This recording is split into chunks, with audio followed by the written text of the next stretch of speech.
All right. Welcome to Mack's Let's Play. This is Mike, and I'm here with Mack. Hey. Go. And we are watching his playthrough of Resident Evil. Which one? One. One. Yeah. Okay, but you played this actually on the Gamecube. Yeah. Which is not normal. That's the ported, the redone one. The original was on the PlayStation 1, so yeah. Well, what do you have? Oh wait, actually it says down there, like 2002. Wow. Yeah. Evil. It came out. Have you played all the games? Yeah, I've actually played all of them up to the current, which is 6. So. Oh well, this may be a great surprise. I've never played any of them, so I know absolutely nothing about. Yeah, right. So I know absolutely nothing about this. So expect a lot of dumb questions. Okay. Definitely mountain climbing, by the way. That's choosing the difficulty of the game. And on this bit, I actually chose to go with Jill because her story's a bit more interesting than Chris. Because they actually have different things happen as you play through it, so. Oh, really? Yeah, that's actually pretty cool. And well. at certain points, they do come together in the story, so it kind of links in a way.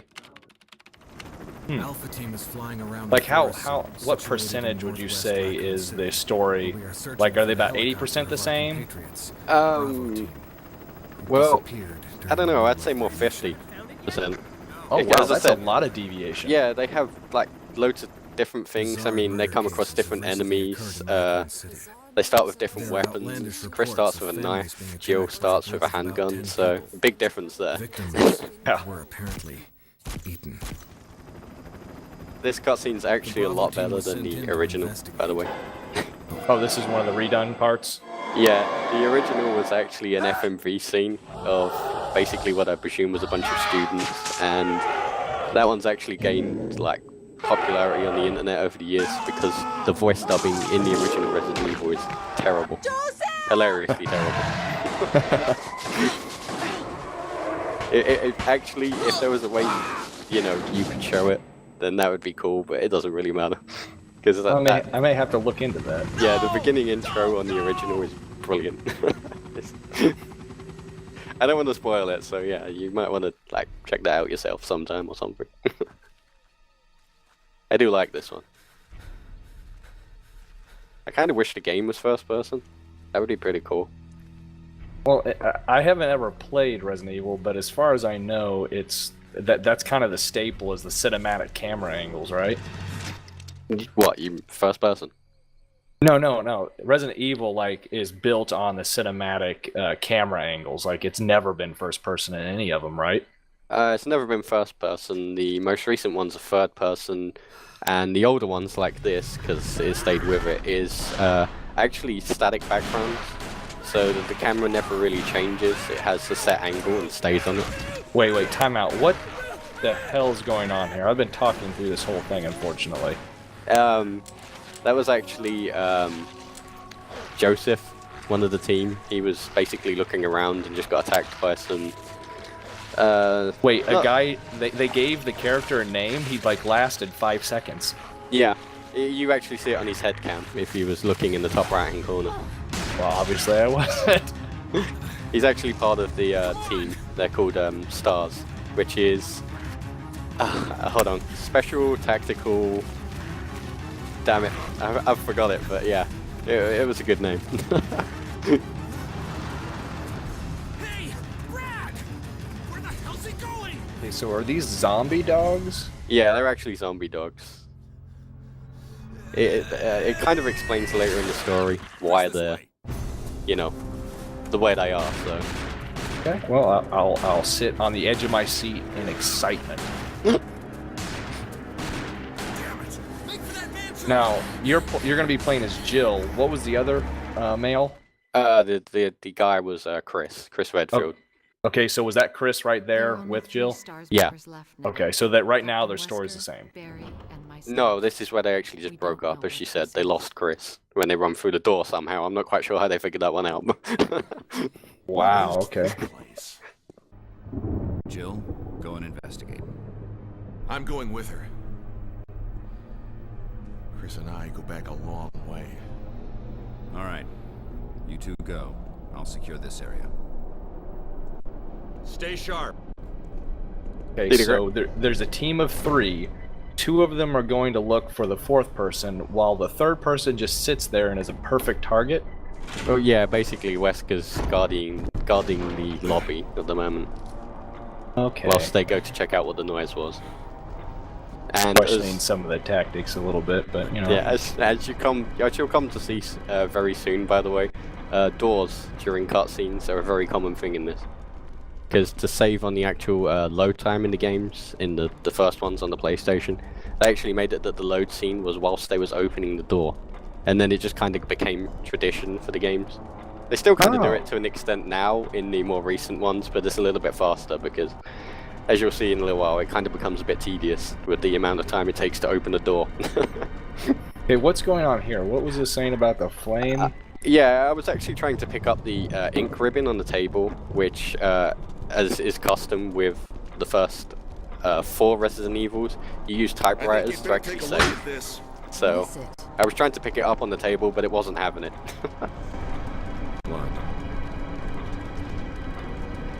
Jill, see if you can find any other clues. I'll be examining this. Let's just hope it's not Chris's.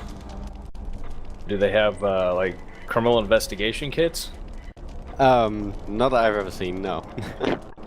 You gonna taste it? I mean, does he know what Chris's blood tastes like? Yeah, they actually have a lot of jokes in the Resident Evil thing about that. In the original bad dub, he actually turns around and says, "I hope this isn't Chris's blood." And that kind of became a joke on the internet, as you can imagine. Oh. What is it? Blood. Jill, see if you can find any other clues. I'll be examining this. Hope this is not Chris's blood. I can't remember why I stopped it. I was about to ask, are you lock picking the door? Or? No. Although that would be pretty cool. One of the common things in Resident Evil again is that a lot of the times it says the door's locked, which basically means we couldn't be asked to put a room here. Just aesthetically there. Ooh, what the? That sounds gross. That really sounds gross. Yeah. Is that Chris? No, that's not Chris. That's actually Kenneth. He's another one of the Stars ones that doesn't really get any screen time. I actually run back through there because you can shoot it, but you just end up wasting your ammo on it. What is it? So, yeah. Look out! It's a monster! I thought leave it to Barry. Let me take care of it.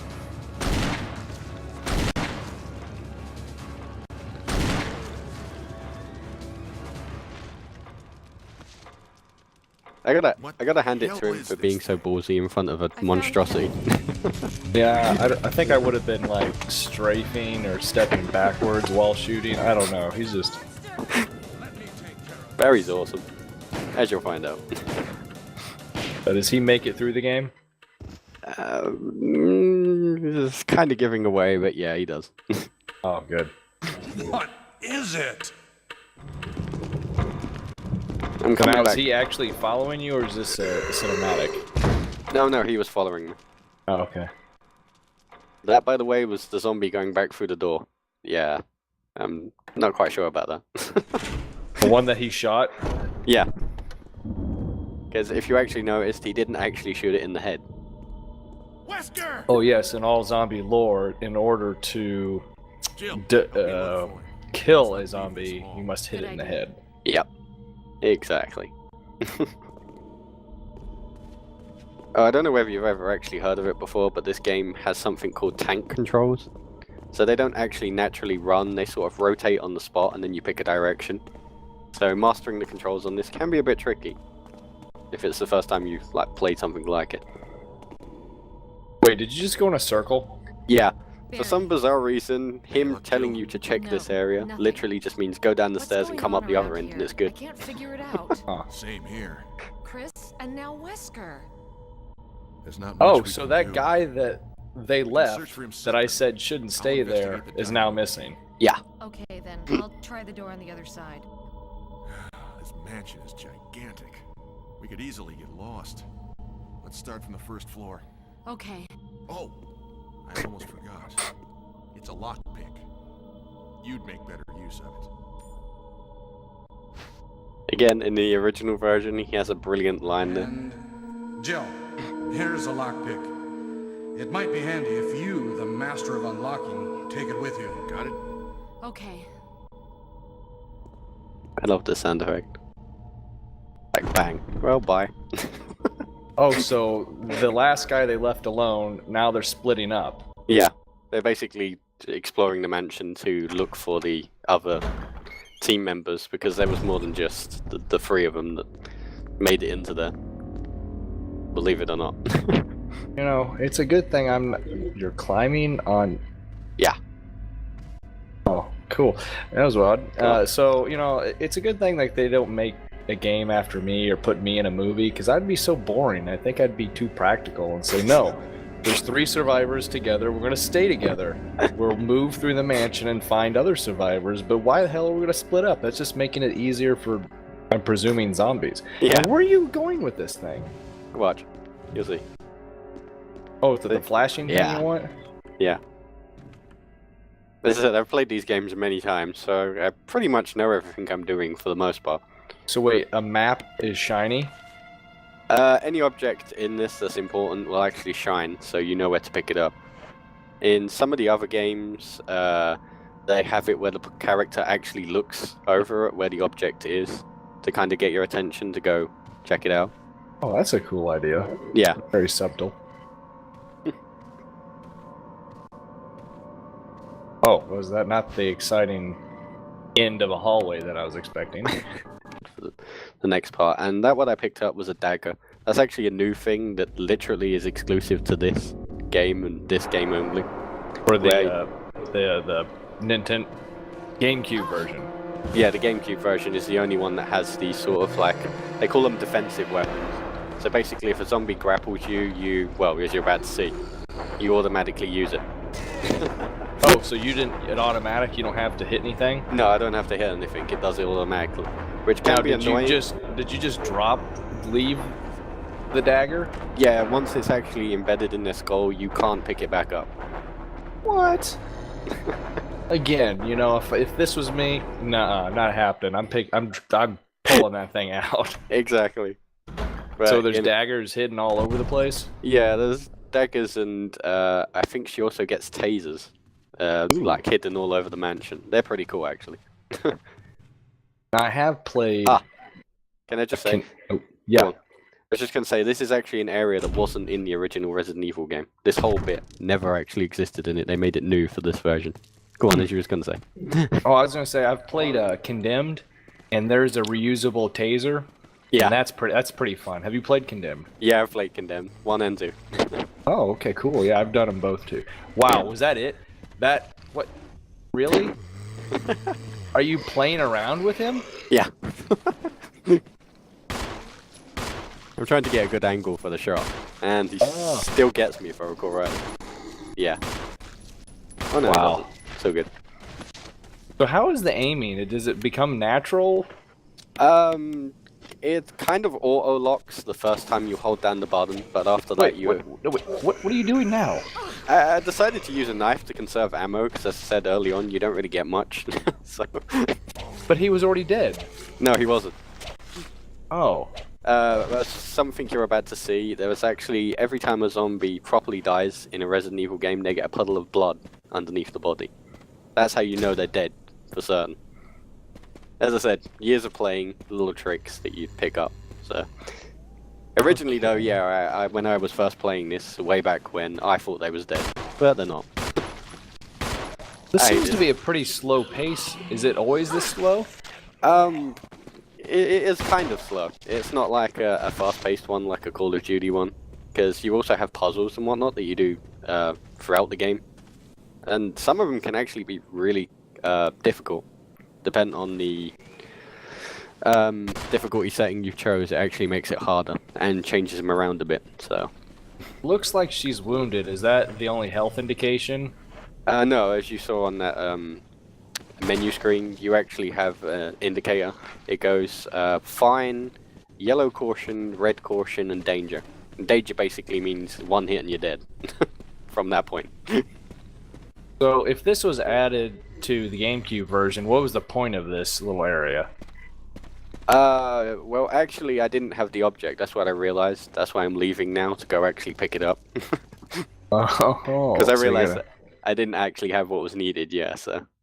So what are you doing? Are you doing Ring Around the Rosie with this zombie here? Because I'm injured at the moment, I didn't actually want to confront it, so I'm trying to, like, push this statue down whilst also avoiding him. Yeah, so. You know, for some reason I just, this is not the. It has the lore of the zombies that's just the shufflers, Mhm. kind of aimlessly looking, and then they hear or smell or whatever sense you. Yeah. And but it hasn't gotten to a point where there's hordes like chasing you. You do actually get occasions. As I said, the first game is more suspenseful, so you only get a handful here and there. As I said, there's certain occasions where you'll come across anywhere between like 3 and 5, and that's considered a big group in this. In the later games, though, they do throw a lot more at you. A hell of a lot more, actually. So yeah, this one's very much suspenseful. It's like trying to build an atmosphere. So by us talking through this atmosphere, we're really ruining the game, is what you're saying. Possibly. It depends, really. Alright, so you just pushed a statue off to the first floor, because it was, I'm guessing whatever you want, is it a key that's in the statue? No, the statue's actually holding a blue gem in its right hand. And the only way you can get it out, apparently, is by breaking the statue. I don't know. I'm just going by the game. How is the player supposed to have known that? Basically, the game kind of sets you in specific areas. So you can only go to a certain amount of areas until you pick up keys to unlock new areas, basically, through the mansion. So it's not a case of like wandering around aimlessly for a very long time, because you've only got X amount of places you can go. So eventually you're going to come across a solution one way or another. And as I said, the objects shine, so it indicates that it's something you need. I'm actually going to be avoiding this because it isn't actually the object I was looking for. I just decided to do it whilst I was up there. So I'll be coming back for that later. Because you can only hold a certain amount of objects. Which I actually just realized at this point and decided to put this back because, again, I don't currently need that either. So I don't know why I picked it up earlier. What the hell is that? That's Kenneth. Oh yeah, that's The the dude first that- one you walked in on. Yeah, that's the one that was being munched on by the zombie. Alright, so because we talked through the beginning of this, there's a cutscene with helicopters, people dropping, then zombie dogs. So I assume this is a quick reaction force or a containment force that is trying to get to the bottom of a zombie outbreak. Is that pretty much what's going on? It actually says in the beginning there's been reports in the town nearby, which is Raccoon City, which you come to see in the second game. And the reports have been stating that people have actually been being attacked by what they believe to be like crazy people. So the reports originated from around the Arcalay Mountain area, which is where this mansion is located. So they send the Bravo team to go check it out. The initial one, which was the downed helicopter that the guy was going through in the opening scene. I don't know if you recall. And this group was sent out to check out what happened to the original group that came in. So that's basically what's happened. Their mission was to see what happened to the Bravo team. And then they happened across the zombie dog and all the other stuff, yeah. And they've all they're pretty much trying to rally and regroup and locate each other right now. Pretty much. That's their objective from the get-go. But as I said, there's things that they have to do to get to certain areas, so they have to go through. Go on, sorry. Does every game in Resident Evil build on this same story? Is it all the same universe and same region? Yes, pretty much. It stays the same region up until 3. In 4, they actually go to Europe. So. Wait a minute, did you just pick up a plant? Yeah, they're actually a common staple of Resident Evil that you'll see in all the games. They're even in the current one, 6. They're healage basically.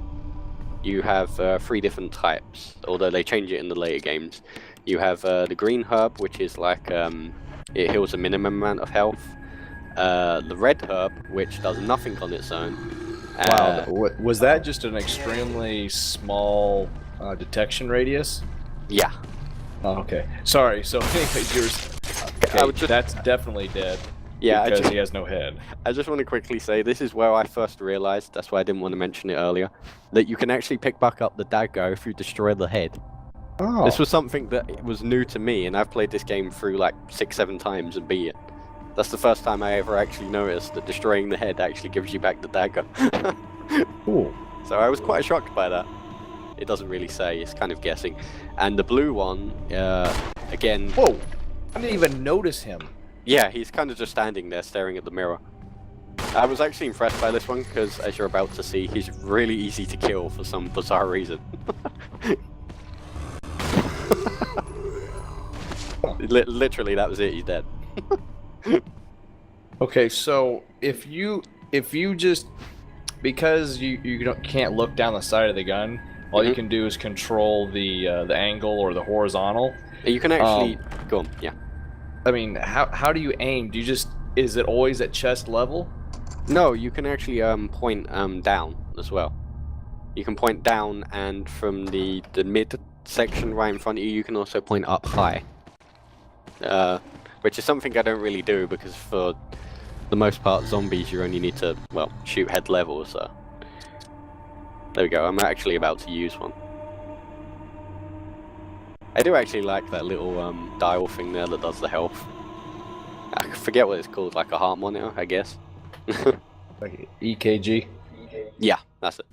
So why did you let that one zombie just hang around on that second floor? Well, as I said, I'm trying to conserve ammo and I don't really need to kill him. There's certain enemies that you can just run past, so it's kind of a waste of ammo. Can you are ammo pickups just randomly throughout the world?